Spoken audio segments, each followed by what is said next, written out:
Today I am going to do demonstration on how to assemble and disassemble local anesthetic equipment.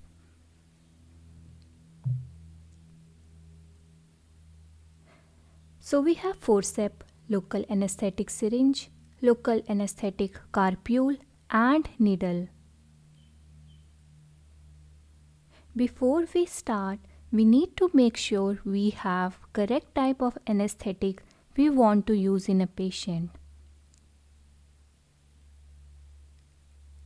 Check the name of the local anesthetic solution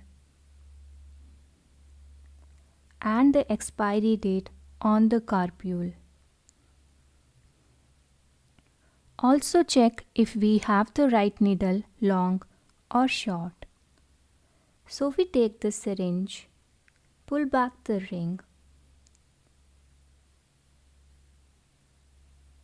Here we are going to place our cartridge and then close that up and tighten the screw. After that, the harpoon is engaged with gentle, steady finger pressure with plunger until the rubber stopper is embedded.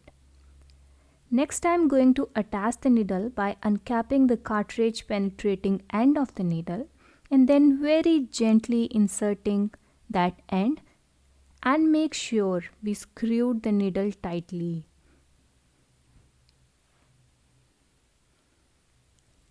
So this is our local anesthetic solution ready for administration. And then when you have to use it on a patient, you have to use forceps to remove that lid. We never use our finger to remove the cap. So very carefully place your forceps here and remove it. So this is our syringe ready to deliver local anesthesia to a patient. After giving local anesthesia, here in Australia, we don't recap the needle. We dispose them immediately after use.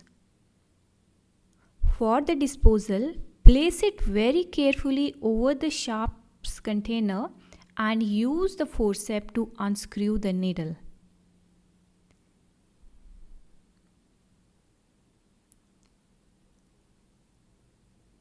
And then dispose the cartridge straight away into the sharps bin.